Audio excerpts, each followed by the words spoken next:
Sometimes the stories we tell shape the stories we live, and sometimes the spotlight finds us before we're ready for it.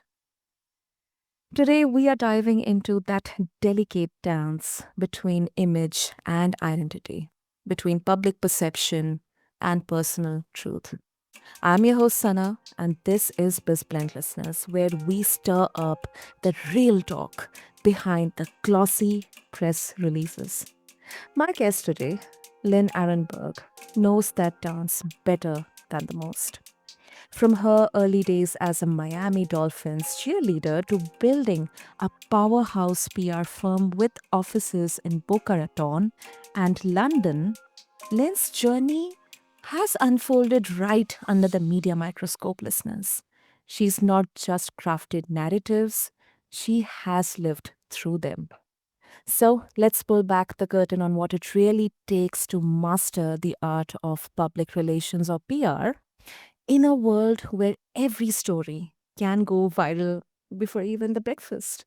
So, Lynn, welcome to the show, and I'm really, really excited for this conversation. Likewise, thank you for having me. Super, super. Okay, Lynn, let's begin with understanding this dual edge of publicity. So, if we look at it, your career, you have built it on helping others craft their public image. But at the same time, you have also been the headline yourself. So, how does living inside the media storm, change the way you approach PR for others? That's a really good question. I Mhm. started my company in 2010, but prior to that, I worked for an agency, and I remember early on in my career, my boss saying, Lynn, we're supposed to get our clients press, not just ourselves." So Mm.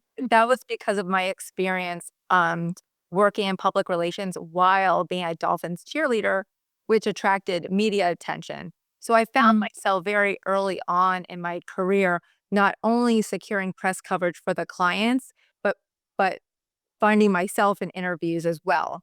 So that actually, in a positive way, affected my career because my relationship with the media was Mhm. unlike most other publicists. So while they were interviewing me, I then could Mhm. that relationship was that dynamic was slightly different than just me pitching them all the time.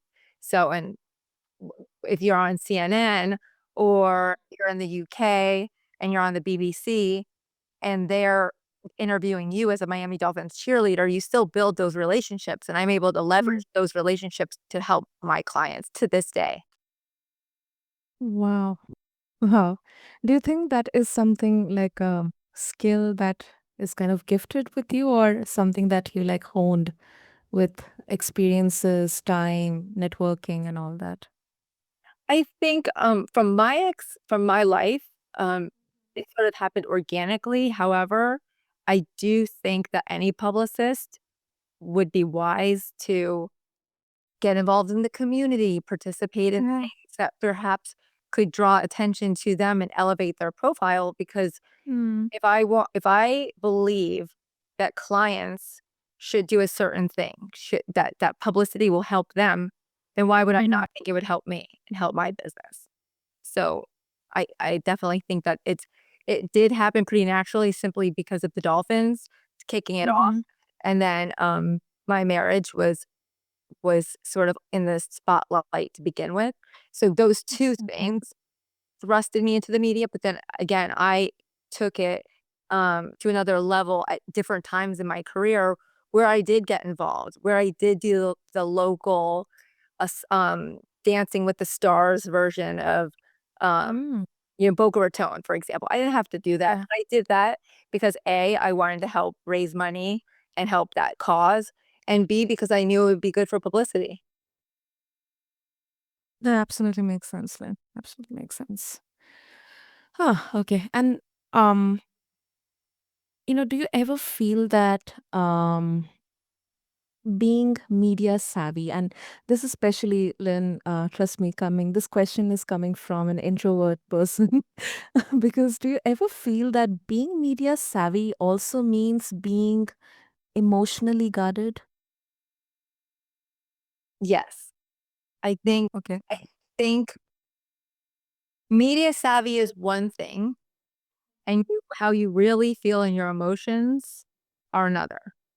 So, for example, with my divorce that we my team and I publicized simply because it was already getting that attention, so we had to craft the narrative and kind of take control of how that played out to the best of our ability. There are people, Mhm. because it was a very politically charged, um time in American history. And it was Mhm. and for the listeners who don't know, it was during Trump's first administration, and I had the Oh, quote unquote "Trump divorce." And okay. the public at large, they just either loved me or hated me, but at the end of the day, I knew they didn't love or hate me, they don't even know me. They have an opinion and a charged feeling about a certain topic, so that emotion my emotions were on where they were at home, and then that feedback was something that I created on purpose, so I don't you can't take it personally.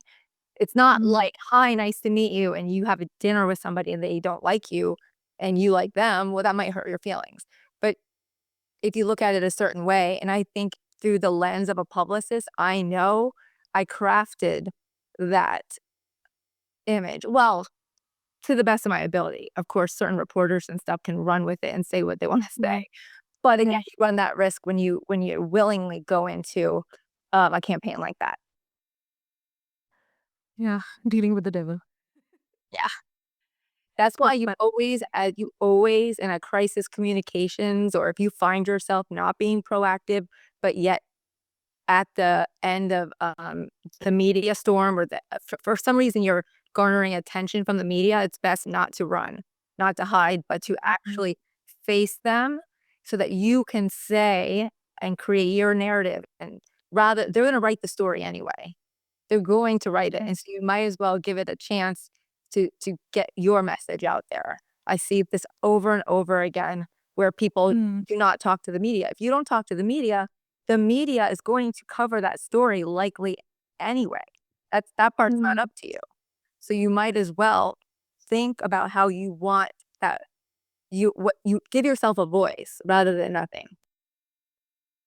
I think this is golden. This is golden. And this is very evident, because especially in case of brands or companies, enterprises, um, either getting flack from the public or coming in some kind of controversy or scandal, we often see that because as a CEO, you are the face of the company.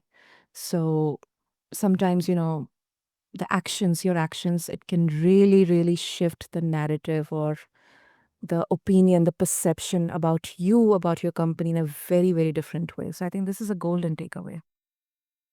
Absolutely. And sometimes life happens. So the best you can do as a CEO of somebody running a small company or a major corporation is to think in advance, have some sort of crisis communication plan, something Mm. in place.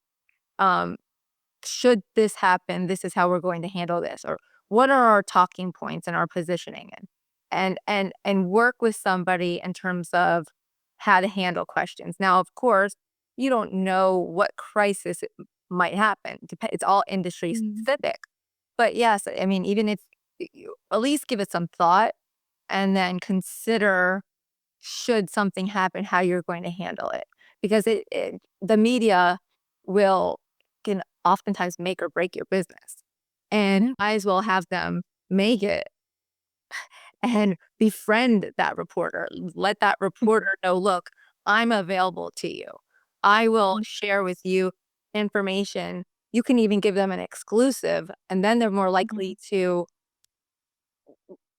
like build a relationship with you because you're giving them the exclusive, and then at least you can have one Mm. main outlet have your back.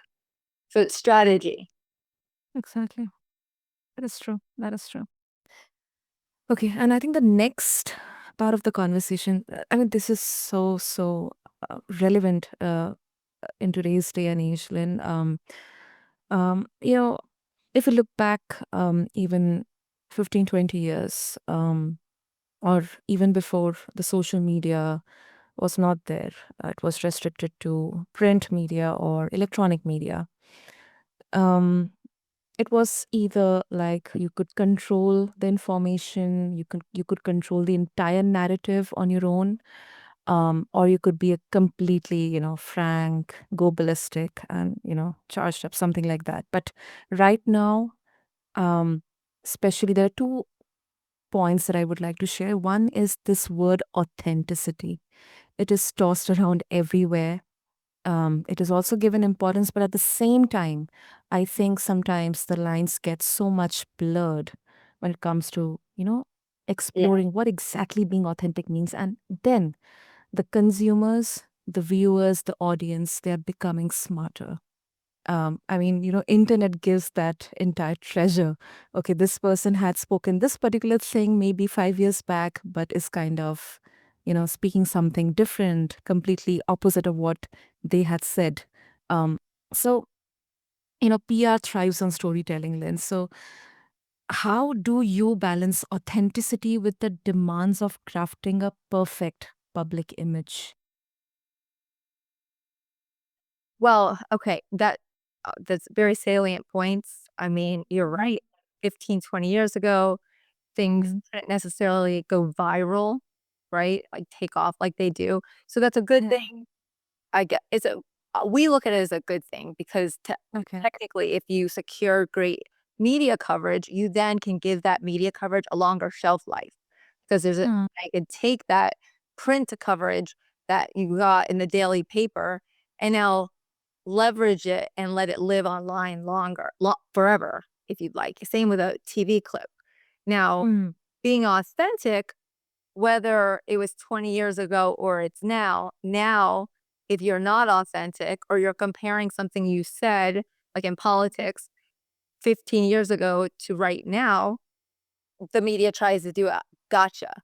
So, Mm. specifically, I think your question probably pertains more to something like that, like political Mm. PR.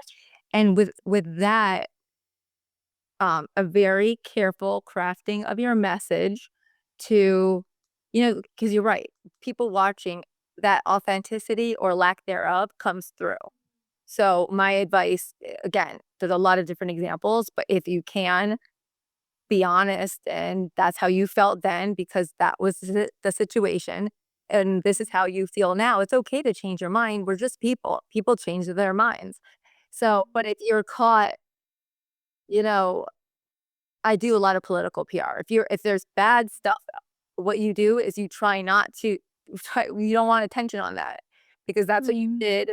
But if it's happening now, the public likes you to be candid, apologetic, own up to what you did, and there's usually more forgiveness with that than running away Mhm. from it. So, but again, those are just ideas. It really is tailored specifically to the situation. Of course, of course. And do clients ever resist like being too transparent, or do they even get uncomfortable, when you push them toward, being more authentic or something like that? You know what? Yes. So, like clients, um, a lot of times I find it's interesting. So, if they are a philanthropist, if they give back, that's Um, great for PR, right? mm, But they've mm, been taught you give without boasting about it, right? mm. However, I have to tell them that's why you need me to boast about it because you're not boasting about it. And you are doing a great thing for the community. Not only are you doing that and you're giving, but by us creating attention about your corporation giving, you're Mhm. helping ultimately that charity or that philanthropic cause. So it's actually good to create awareness about that, not just because you're going to look good, but because you're going to help that cause. So the I get clients who they're trying to be modest. I'm like, I'm a publicist. You need me more than anybody because I'm the one who's going to take all these good things you're doing and that Yeah. you're concerned about being too out there. I'm going to talk about it. So things like that, I think. And if people, and they're generally speaking, though, that's the biggest, like from just a type of client who, with their charitable givings, I think they get the most uncomfortable. Um, Mhm. but as far as talking about themselves, their business, their product, these entrepreneurs think their stuff is the best thing that's ever created. There's no lack of confidence there. In fact, it's my job to say, I know what you created is amazing. Mhm. That's not up for debate. But what we have to do is talk about what's newsworthy and have to rein them in and let them understand who really cares about this thing you made and who doesn't. And I have to be frank with them and help them understand what is interesting. Mhm. Makes sense. Makes Yeah. sense, Lynn. Um, and kind of connected to this, it's more about the reputation, and I think especially when, um, you know, I think reputation has kind of become a new currency.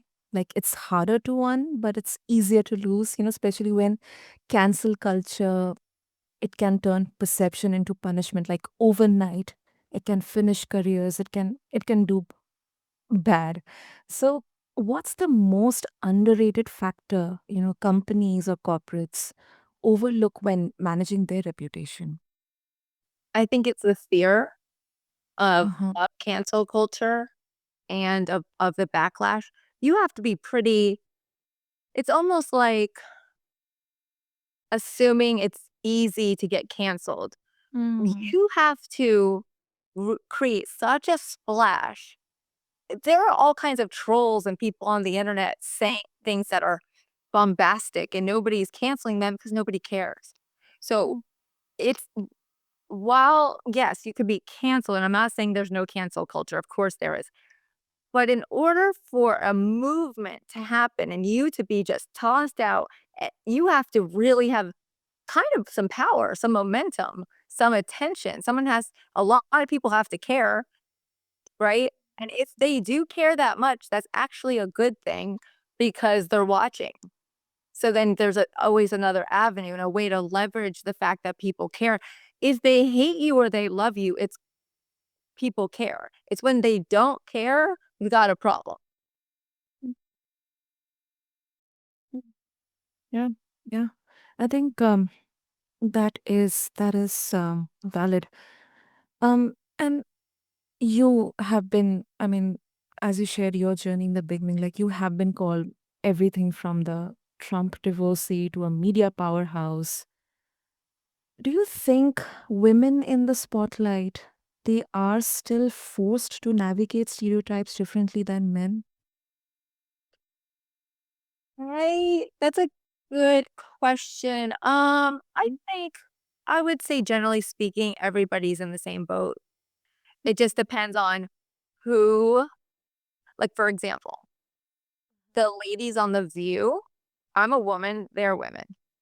They tore me to shreds. The only person who stuck up for me was Whoopi Goldberg. And even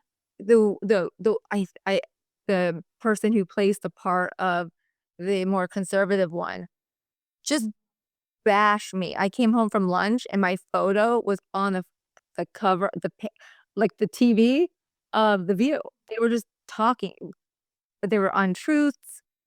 I was just like, wow, okay, now let's just see how this unfolds.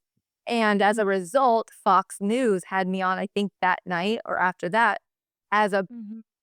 as a counter to what the lady on View was saying. So from a female perspective, that's the first time in my life that I was like, "Wait a minute. I'm feeling like a feminist now." I never felt like a labeled myself that, but I'm like a feminist that didn't know it because now I have to stick up for women who are being bashed by other women who are not in line with their politics, yet even if you are, you're still being bashed. I was like, that made me pause and think. So Mm.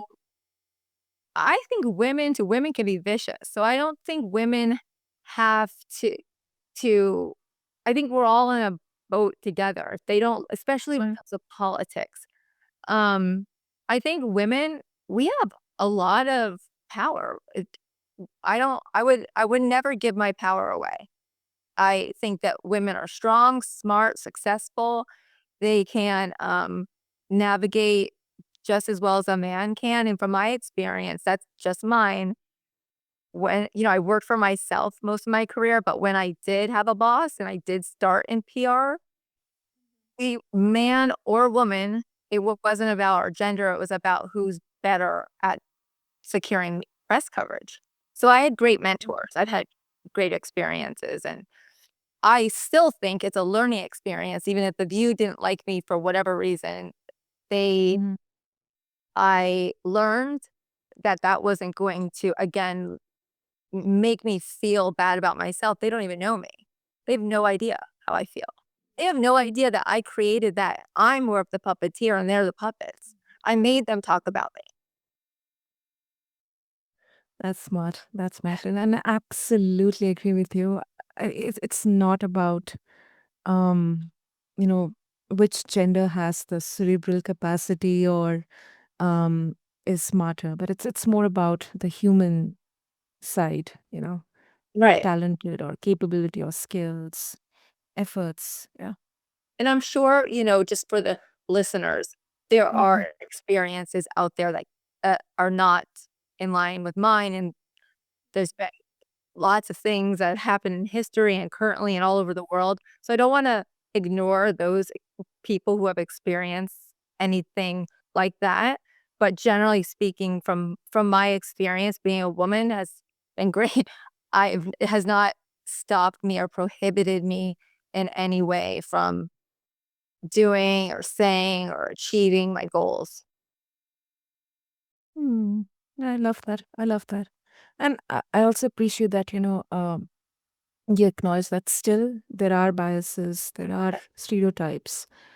Um, it's a long way though, but then there are exceptions, obviously. A- And to be honest with you, I don't, there could be lots of people stereotyping me. I'm sure there are. I just don't give it any credence. I don't care. I don't think about it.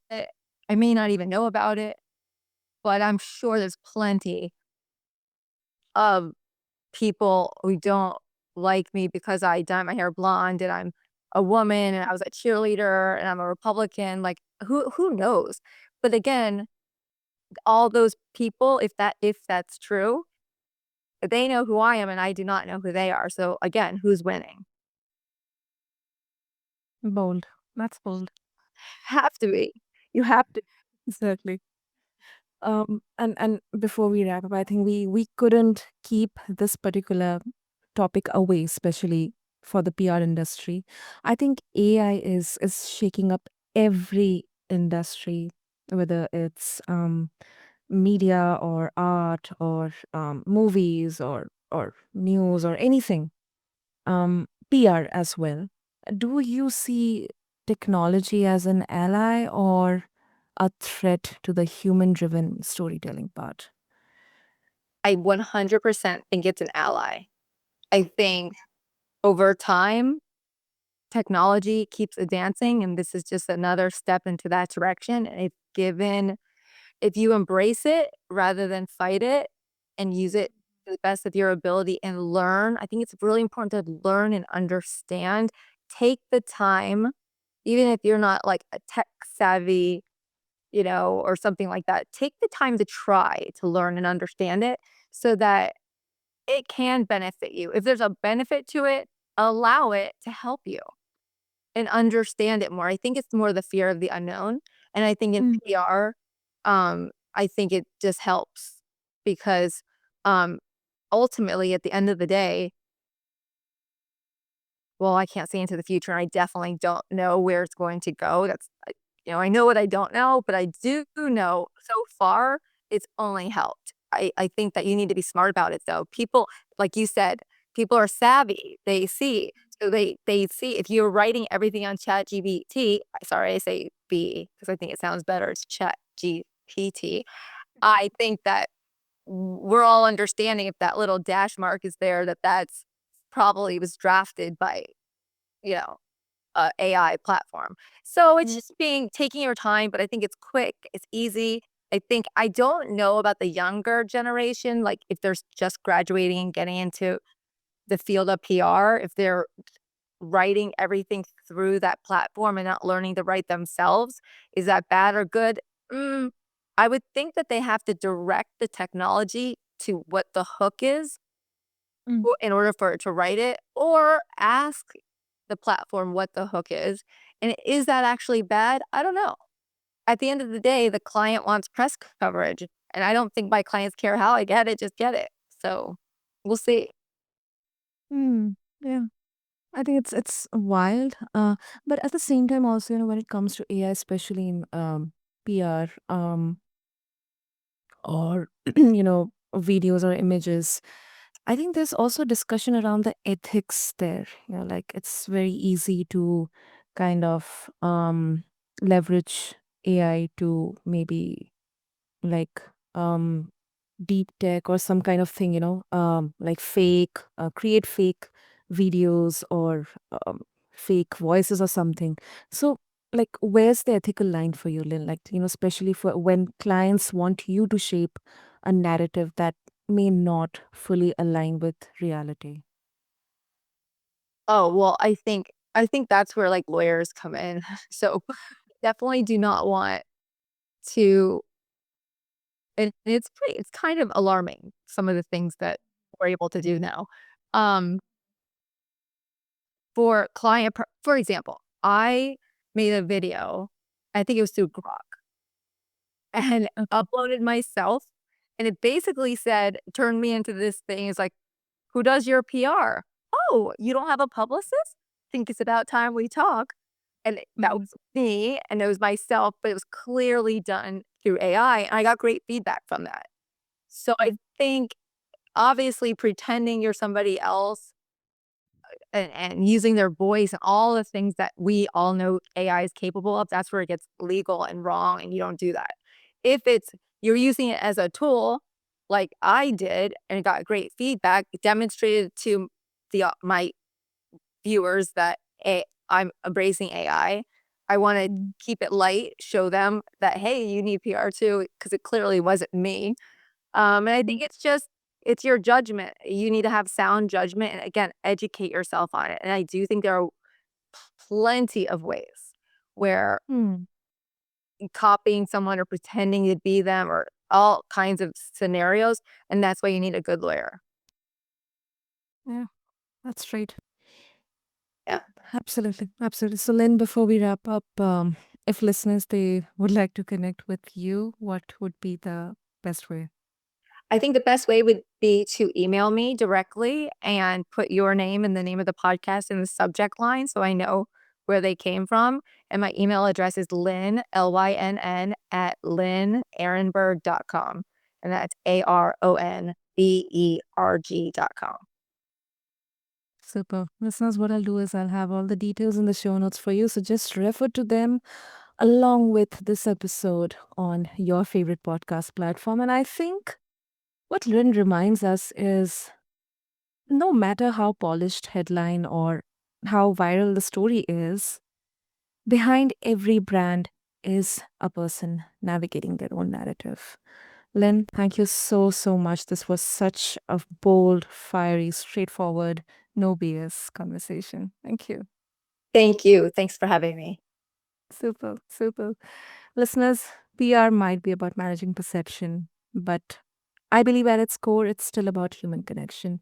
So as we wrap today, remember that your story isn't just how the world sees you, it's how you choose to show up in it.